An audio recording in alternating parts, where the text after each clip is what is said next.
In this age, I think we can agree that this world is one of unbelief. When examined closely, this world seems to hold a fiery, unbelieving stance.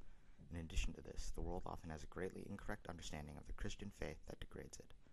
Whether it's the Bible is just an old book, there isn't any man in the sky, or Christians deny science, the misunderstandings are apparent and dangerous. We see professional atheists like Sam Harris and Christopher Hitchens making their talks on how we are wrong, and people believe them, and they like them. I think you would also agree that unless the movie is history or science-centered, that the information provided in that movie should be regarded with skepticism. However, in the trailer of the latest X-Men movie, Apocalypse, somebody said something troubling. A few people were having a conversation about an ancient Egyptian myth. Apparently, a certain Egyptian leader, a god of course, always had 4 followers that he gave power. So one noted that the 4 followers resembled the 4 horsemen of the apocalypse from the Bible in the book of Revelation. Also, he said that he got that one from the Bible. Then the first said, or the Bible got it from him. Now think about this for a second. Sure, many will not go home and build their belief system on this, but I'm sure that many agree with this idea. The Bible is less credible than any old Egyptian tale. No, not only that, but whoever wrote the Bible just went looking for other stories about gods and created his own.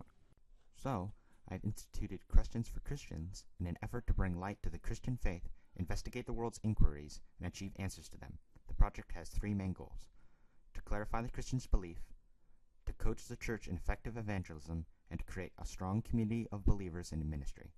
I started by creating a Facebook page to produce publicity for the project. I began planning a live session at which people could ask their questions. I continued this and eventually created topics for each live session and produced a teaser video discussing the topic. The project has started small, but between sharing and Facebook advertisements, the publicity has been fairly successful.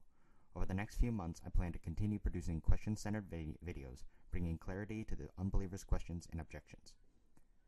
The next goal of Questions for Christians is to coach the church in effective evangelism. Teaching the church is very important in ministry, inside and outside the church.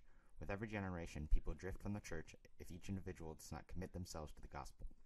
But Ephesians 4:11-12 says, "And he gave the apostles, the prophets, the evangelists, the shepherds, and the teachers to equip the saints for the work of ministry, for building up the body of Christ."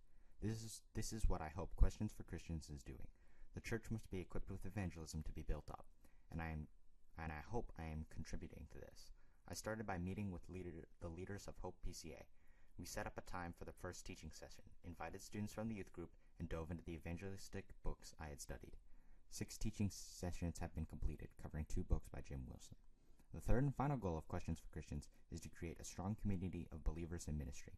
Community is vital for the church to survive. Fellowship restores the Christian, brings support, and keeps him accountable. Hebrews 10:24-25 says, "And let us consider how to stir up one another to love and good works, not neglecting to meet one another, as is the habit of some, but encouraging one another, and all the more that you may see the day drawing near."